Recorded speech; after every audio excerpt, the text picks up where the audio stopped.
Hey, what's up guys? Bajheera here. For this video, we are going to be checking out Rift. And now Rift just released their 4.0 Starfall Prophecy expansion. So I'm definitely pumped to check this out. Keep in mind this is a sponsored video, so huge shout out to Tryon Worlds and to Rift for sponsoring this video. But as you guys may have known, if you guys have been watching the channel for a while, I used to play an amount of Rift, so I'm actually pretty pumped to get back in the game and check it out. Once again, I'm playing my man, the Bomby Warrior, Bajheera's. This is actually a new character for me. So I used to play a character named Bajheerius, but since I got a new Rift account, playing a new character, but as you'll notice, he is level 65. So one of the cool things about the Starfall Prophecy expansion is, if you decide to buy the deluxe version, you'll be able to get a level 65 boosted character and get right into the action. So I'm going to log in and show you guys what's up. And one of the things that can be kind of annoying when you're jumping into a new expansion is it's kind of unclear exactly where to go. That is not the case with Rift at all. Even if you boost a fresh character like I did with my main man Bajheera's here, it makes it really clear where you're supposed to go. It gives you a quest that leads you to a portal, which takes you right to here, which introduces you to the whole new continent that you're going to be exploring in Starfall Prophecy. This continent features 5 new questing zones. 1, 2, 3, 4, and then 5, this Tenebrian Schism. However, it also has this unknown area that I don't know what's supposed to be there, and I'm also terrified to check it out. But there's definitely 5 new zones to check out. You get to level 70, so 5 more levels to explore.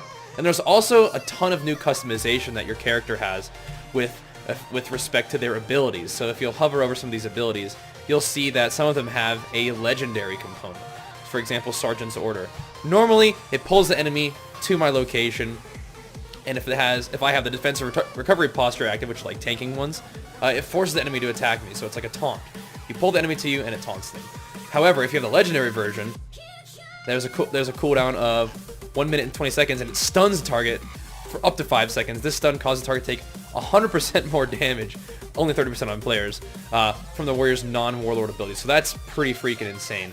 So it definitely is cranking these abilities up in a very, very serious way. I'm gonna see if I can find the other ones for you. So a quick death.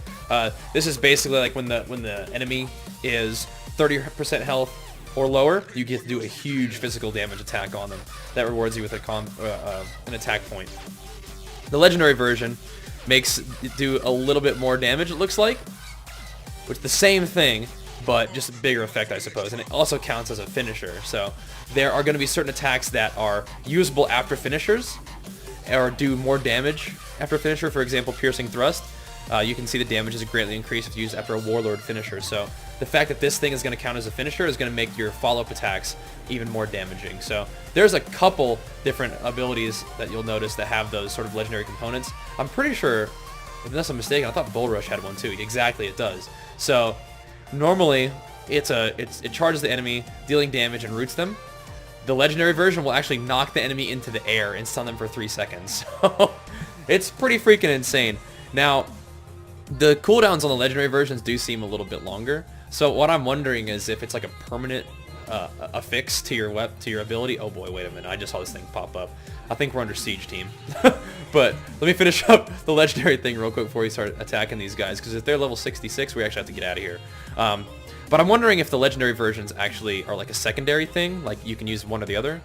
Let me see these guys. Oh boy, they're level 66. So I guess that leads us right into the action on one of the things about Rift. If you guys haven't seen my Rift gameplays before, definitely encourage you to go take a look, because that will introduce you to the basics of Rift. But I also don't mind talking about it now. So perhaps unsurprisingly, one of the cornerstones of the game are these events called Rifts. Now the world of Rift is constantly under siege from other dimensions that are able to open up tears in the fabric of time and space and send all kinds of weird creatures through the portal to attack our world. So part of your job as an Ascended is to remove these portals from our world by defeating all the creatures that have spawned through it, and of course taking out the gate in the middle of it all. And one of the fun things about Rift is you do get to decide how you want to level up your character.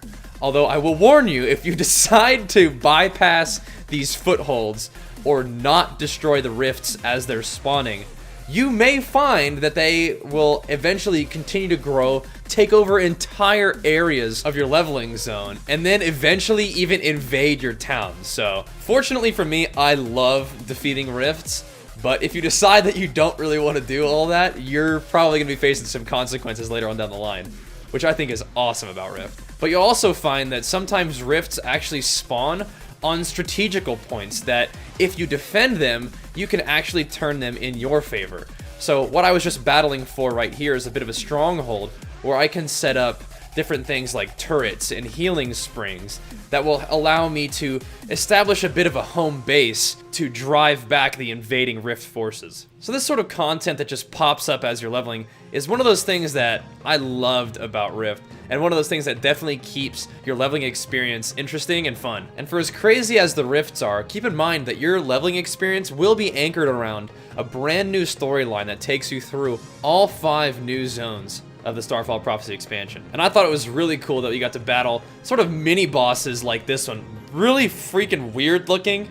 Definitely creepy, sort of robotic, 4-faced, 4-legged spider creature. So I was definitely in a hurry to kill this thing. I kind of wanted to go through the dialogue to see what it was all about, but I kind of got creeped out and also had enough of its jabbering, so then I decided to just give the business. Now, Rift's combat style, if you haven't played it before, is really fast-paced, a lot of fun, and even though it's based around fairly simple starting mechanics, you'll find that as you level, you get a lot of reactive abilities that either do more damage or have different effects when you use them in a certain order, which is a lot of fun. For example, my character, the Warrior, is built around attacks that generate attack points and attacks that spend attack points. As you might expect, different attack point generation and different attack point spending abilities have different effects. For example, you're probably going to want to use attack point generation abilities that will proc other abilities for you that you can use in your rotation. Similarly, you're probably going to want to use attack point spenders that will have some dot components early on before you start delivering your heavy punishing hits later on. Then once again, once you start using your finishing abilities, you're going to have abilities that will proc that deal more damage after finishing abilities, like the ones that we talked about earlier. So the rotation ends up being pretty complex, but there's always buttons to hit. And once you get in a good groove with your abilities and get your rotation rolling, it is a really good feeling. And watching all the numbers pop up is hilarious.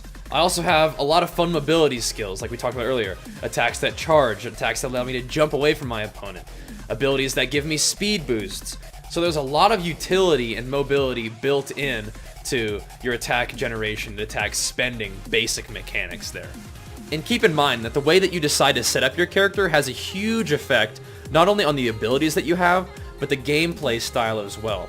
And as you can see, the amount of customization that you are given in Rift to make your character the way you want it to be is insane. I think these talent trees will definitely appeal to some of the old school MMO lovers out there. And keep in mind that the way that this works is you pick 3 different talent trees that you're going to want to put points into, each of which give you different effects, and that also unlock different abilities or passive abilities for your character as well. So you're going to have a ton of freedom in terms of designing the character that you want to play.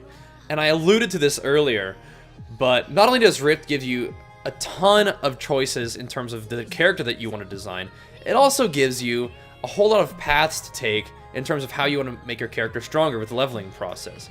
So as you'll notice in the clip right before this, I just decided to charge and kill one of these monsters, and in doing so, it gave me a quest to kill a bunch more. So I'm like, okay, great.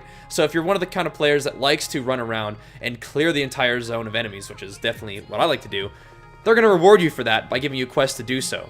Similarly, if you're a player that likes to do collection quests and likes to make sure that you've explored every possible side quest in an area, you're going to have a lot of fun with Rift as well. The leveling experience, as I mentioned, is anchored around a storyline, but as you go through the questing zones, the leveling zones, tons of different quests are going to pop up for you to not only gain more experience, but also get a better idea of exactly what's going on in the world that you're trying to defend. And even though I am a big fan of, taking out every monster in the whole zone, I do think it's cool that there are tons of different ways to level up your character, and I'm one of those people that will want to try to do every single side quest available. So, if you are one of those types of players, it's going to be in your best interest to test the waters, see what's out there. So if you see a gigantic squirrel in the middle of nowhere, sometimes you got to kill that squirrel and be like, oh yeah, great. There's also a quest to kill 6 more of those squirrels. So exploring the world is encouraged in Rift, and that's one of the things I like so much about it. Not only is it a beautiful world that has a sort of straightforward storyline mission, there's rifts that pop up. There's traps on the ground, for example, that you disarm as you're walking by and realize, hey, I gotta disarm some more of those traps. So as you're following your primary storyline, your curiosity will lead you to other things to do in the game as well. So you'll really never be, as long as you continue moving, as long as you continue exploring your world, you'll never be without some objective that's leading you towards character progression, which I think is awesome. Now, I realize that we're talking about how infinitely much there seems to be in Rift. What I want to encourage you is that even though there's tons of things to do, I don't usually feel overwhelmed. Like, I don't usually feel lost. I don't usually not know what to do, because your curiosity will lead you to different quest objectives, but once you've gotten that quest, your map does a really good job of showing you where your objectives are. Even if, whether it's a mob you need to kill, those will be marked clearly on your map. Whether it's an item that you have to disarm or collect, it's gonna be in a nice big quest area. For example, these little dirt piles. I gotta plant little poisonous lawn gnomes to scare away all the little devious creatures that are trying to take over the nice creatures' homes. So even if the quest objectives are numerous and sometimes a little odd, at least the map tells you where to go and what to do, and I really appreciate that, because with the amount of things that are going on, having a little bit of guidance there is extremely helpful. And that being said, similar to the way I described the rotation, once you get going with the questing in Rift, you get into a really good groove and it's a lot of fun.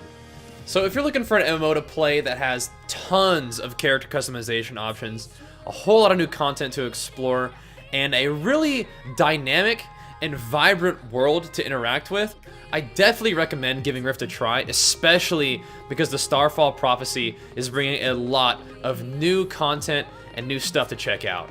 Once again, huge shoutouts to Tryon Worlds and Rifts for sponsoring this video. It feels so fun to check out Rift once again, and if you guys want to give the game a try, and I recommend that you do, check out the link in the description, give Rift a try. Now for this video, I sort of gave you guys a little bit of the basics, took you through some questing. I think pretty soon, you guys know me, we're gonna need to do some PvP. So thank you guys so much for watching, but also stay tuned for more Rift videos on the way. Hope you guys enjoyed it, and I'll see you guys next time. Peace!